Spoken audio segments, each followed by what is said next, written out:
Jesús es el Cristo. Este es el tema que hoy vamos a estar hablando, que hoy vamos a estar desarrollando. Jesús es el Cristo. Jesús es el Mesías. Jesús es el ungido. No hay ningún problema con decirlo de esta manera. El que ha creído en Jesús como el Cristo sabe qué significa Cristo. Cristo no es el apellido, Cristo no es el segundo nombre, Cristo es un oficio, Cristo es ungido. Esto es lo que significa. Hoy hay muchos teólogos, hoy hay muchos supuestos pastores en las congregaciones, hoy hay demasiados estudiosos de la palabra, personas dando clases en las congregaciones y no saben qué significa Cristo. Y es increíble cómo ven cómo adoran, cómo ven cómo hablan de Dios, cómo usan la Biblia. Es increíble. Pero realmente no han creído que Jesús es el Cristo. No saben qué significa Cristo. Y si no sabes qué significa Cristo, si no sabes que Jesús es el Cristo y no lo has creído, no puedes usar la Biblia para dar el evangelio porque es que no lo tienes. Tenemos que saber que Jesús es el Cristo, Jesús es el ungido, prometido de Dios para resolver el problema del hombre. Desde el huerto del Edén el hombre está en pecado porque desobedeció la palabra por un ser llamado Satanás. Ahora, ¿cuál fue el pecado del hombre? Desobedecer la palabra. Este fue el pecado del hombre desde el huerto del Edén, por un ser llamado Satanás. El hombre no pecó en el huerto del Edén por fumar droga. El hombre no pecó en el huerto del Edén por beber ron. El hombre no pecó en el huerto del Edén por separarse de Eva y empatarse con otra persona. No. El problema del hombre es espiritual. El pecado del hombre es espiritual y es uno. Este es el pecado del hombre, que ha desobedecido la palabra por un ser llamado Satanás y hoy está separado de Dios. Ahora, Dios promete, Dios da una promesa de un Mesías, de un Cristo que iba a venir a resolver este problema, que como rey iba a vencer a Satanás, que como sacerdote iba a limpiar el pecado del hombre y que como profeta iba a conectar nuevamente al hombre con Dios. Era un Mesías, era un Cristo. Y vimos que con las profecías del Antiguo Testamento, en el Nuevo Testamento podemos confirmar que todas estas profecías del Antiguo Testamento nos hablaban de Jesús. Y por eso es que podemos ver que estos tres oficios se cumplieron en Jesús. Por eso es que hoy podemos decir que Jesús es el Cristo, que Jesús es el que tiene este oficio, que Jesús es el ungido de Dios. Por eso es que Él, como el verdadero rey, ha liberado al hombre de Satanás, como el verdadero sacerdote, ha limpiado el pecado del hombre y como el verdadero profeta, hoy ha conectado al hombre con Dios. Pero este Cristo, este ungido, se ha cumplido en Jesús. Por eso es que Jesús es el Cristo. Vamos a estar leyendo Mateo capítulo 16, versos del 3 al 19. Viniendo Jesús a la región de Cesarea de Filipo, preguntó a sus discípulos diciendo: ¿quién dicen los hombres que es el Hijo del Hombre? Ellos dijeron: uno Juan el Bautista, otro Elías, otro Jeremías o alguno de los profetas. Él les dijo: ¿y vosotros quién decís que soy yo? Respondió Simón Pedro, dijo: tú eres Jesús el Cristo, el Hijo del Dios viviente. Entonces le respondió Jesús: bienaventurado eres, Simón, hijo de Jonás, porque no te lo reveló carne ni sangre, sino mi Padre que está en los cielos. Y yo también te digo que tú eres Pedro, y sobre esta roca edificaré mi iglesia, y las puertas del Hades no prevalecerán contra ella.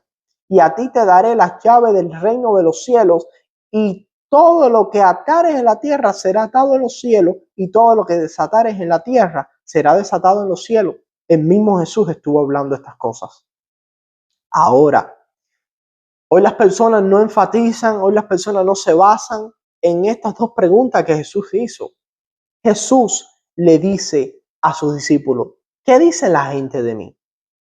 Y también le dice a sus discípulos: ¿qué dicen ustedes de mí? Bueno, vamos a ver el punto de qué era lo que las personas decían de Jesús. ¿Quién dicen los hombres que es el Hijo del Hombre? Bueno, la gente decían que él era Juan el Bautista, otros decían que él era Elías, otros decían que él era Jeremías, otros decían que él era uno de los profetas. ¿Por qué las personas vinculaban tanto a Juan el Bautista con Jesús? O a Jesús con Juan el Bautista. Porque bueno, Juan el Bautista muchas veces, algunas veces tocó el punto de la ética y la moral. Como por ejemplo, podemos ver que Juan el Bautista fue decapitado por una simple cosa. Juan el Bautista fue donde estaba Herodes y le dijo, mira, no te es lícito estar con la mujer que tú estás. Se le fue decapitada la cabeza. Juan el Bautista no fue decapitado por el Evangelio y hoy las congregaciones están ciegas y se llenan de decir que Juan el Bautista fue decapitado por el Evangelio. Lean la Biblia. Juan el Bautista a lo que se le fue encargado fue testificar el Evangelio y murió no testificando el Evangelio. Fue decapitado por la ética, por la moral. Entonces, tenemos que saber que lo que Juan el Bautista tenía que haber hecho era testificarle a Herodes que Jesús era el Cristo. ¿Por qué las personas decían que Jesús era Elías? Porque Elías hacía señales, hacía grandes prodigios, hacía grandes milagros. Bueno, Jesús también hizo señales, pero Jesús no era Elías. Jesús no es Elías. Y todas las congregaciones, y muchas congregaciones, hoy se están basando y se están fundando acerca y en estas señales y en estos milagros y creen que de esta manera han creído el Evangelio.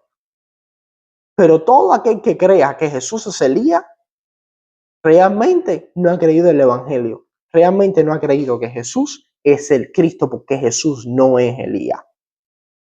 Bueno, las personas también dicen que él es Jeremías, porque bueno, Jeremías hacía énfasis en las viudas, en los huérfanos. Bueno, Jesús también se lamentó, Jesús también se entristeció muchas veces acerca de estas viudas, acerca de estos huérfanos. Él también lo dijo en algunas partes, que debemos de testificar, pues tenemos que encargarnos de estas viudas, de estos huérfanos. Ahora, también las personas decían que él era uno de los profetas. Jesús no era uno de los profetas. Jesús es el verdadero profeta. Ahora, vamos a ir a la pregunta que él le hizo a sus discípulos. ¿Qué dicen ustedes de mí? ¿Quién fue el que respondió? Simón Pedro. Y le dijo, tú eres el Cristo. Tú eres el Cristo. Y Jesús hace un énfasis tan grande aquí, que Jesús le dice, bienaventurado eres Simón Pedro, hijo de Jonás, porque no te lo reveló carne ni sangre, sino mi Padre que está en los cielos. Mira, esto no te lo dijo ningún estudioso, esto no te lo dijo ningún hombre de la ley, esto no te lo dijo, no, esto te lo reveló Dios, mi Padre que está en los cielos. Y yo te digo que tú eres Pedro y sobre esta roca edificaré mi iglesia y las puertas del Hades no van a prevalecer contra ella. Yo te lo estoy diciendo que tú eres Simón Pedro, que sobre esta roca yo voy a edificar mi iglesia. No fue sobre Pedro. Fue sobre la confesión que Pedro dijo, tú eres Jesús el Cristo. Jesús hace tanto énfasis, Jesús dice que él va a edificar su iglesia sobre este fundamento, porque podemos decir en español, Jesús es el ungido. Sobre esta roca es que se va a edificar la iglesia de Jesucristo. Y cuando él le dice, tú eres el Cristo, tú eres el ungido, él le está diciendo, tú eres el verdadero profeta, tú eres el verdadero sacerdote, tú eres el verdadero rey, tú eres el verdadero rey que me has liberado del diablo, tú eres el verdadero sacerdote que me has limpiado de mi pecado y tú eres el verdadero profeta que me has conectado nuevamente con Dios. Le está diciendo, tú eres el Cristo, tú eres quien has resuelto mi problema espiritual. Él es el verdadero rey, según Primera de Juan 3:8 y según Hebreo capítulo 2, versos de 14 al 15. Él es el verdadero sacerdote según Marcos 10:45 y según Hebreo capítulo 9, versos del 11 al 14. Y él es el verdadero profeta según Juan 14:6 y Hebreo capítulo 10, versos del 19 al 20. Por eso es que ahora podemos ver verdaderamente el significado de la salvación a través de Cristo. ¿Cuál es el significado de la salvación a través de Cristo?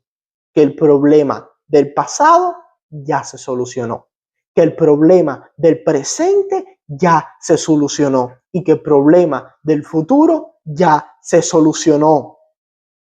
¿Cómo que el problema del pasado ya se solucionó? Efesios capítulo 2, verso 1. Ya Él os dio vida a vosotros cuando estabais muertos en delitos y pecados.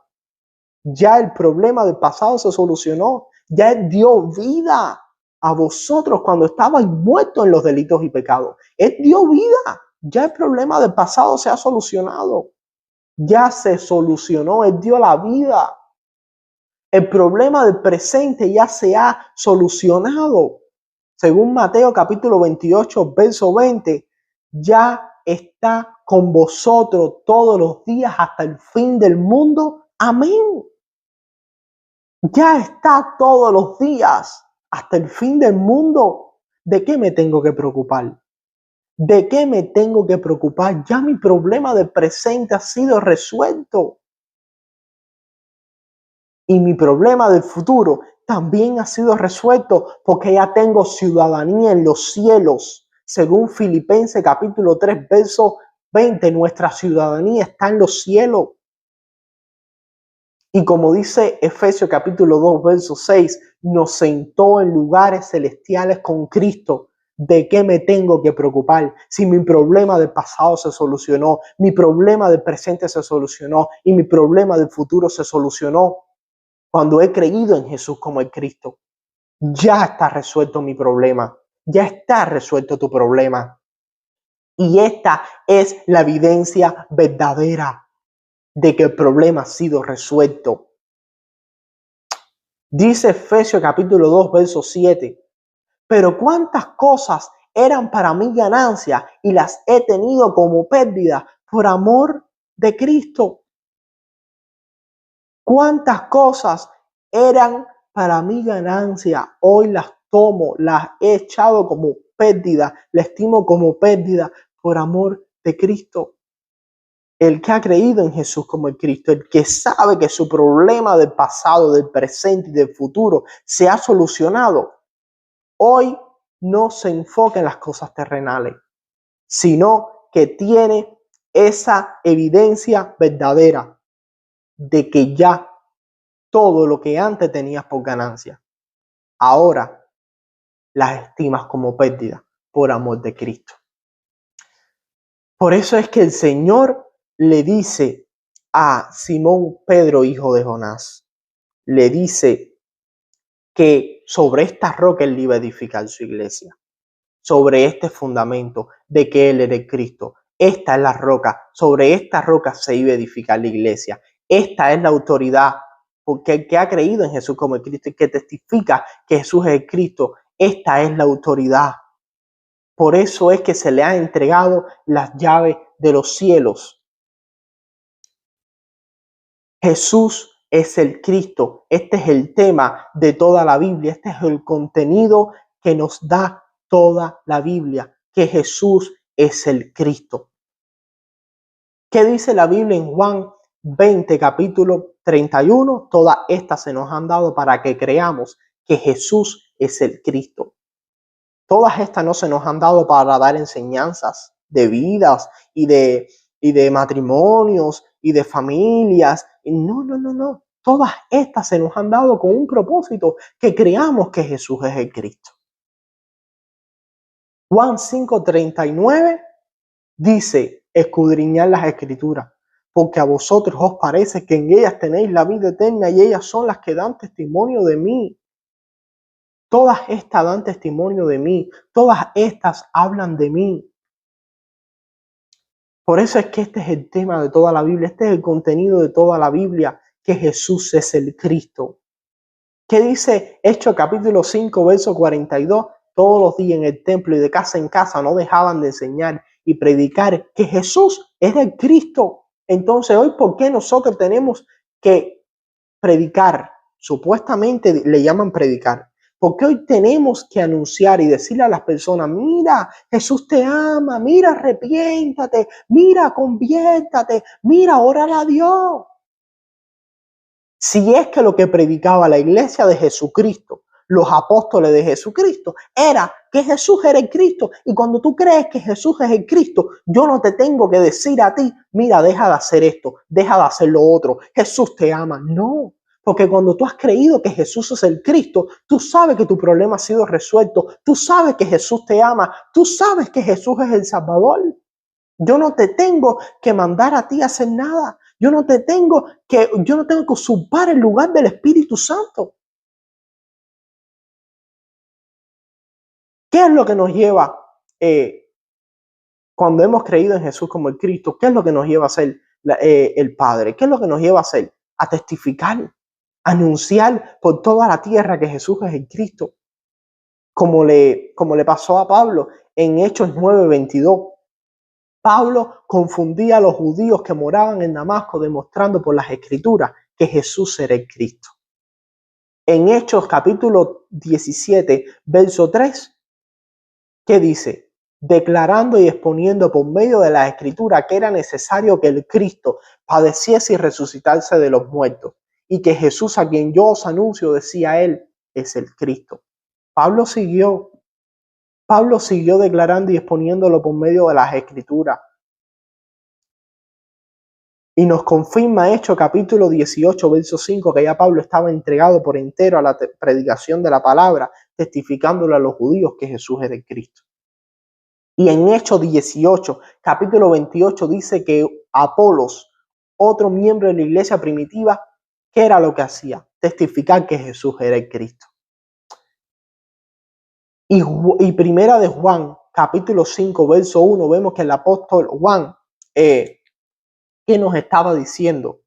Que todo aquel que ha creído en Jesús como el Cristo es nacido de Dios. Es nacido de Dios todo aquel que ha creído en Jesús como el Cristo. Y en el capítulo 2, versos del 22 al 23, dice que el mentiroso es todo aquel que no ha creído en Jesús como el Cristo.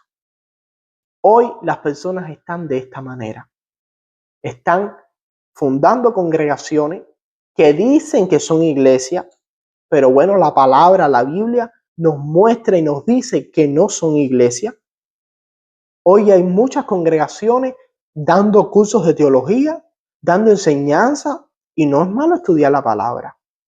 No es malo estudiar la palabra. Pero si no la estudias basado en Juan 20:31, que dice que todas se nos han dado para que creamos que Jesús es el Cristo, realmente toda la teología que estás estudiando, realmente todo lo que estás escudriñando en las Escrituras, si no tiene este sentido, realmente lo estás estudiando por gusto. Porque es que todas se nos han dado para que creamos que Jesús es el Cristo. Si no has creído en Jesús como el Cristo, te tengo que decir que eres del diablo. Te tengo que decir que eres de tu padre el diablo. Como dice primera de Juan 2, del 22 al 23. Eres mentiroso. No eres de Cristo. Porque es que todas se nos han dado para que creamos que Jesús es el Cristo.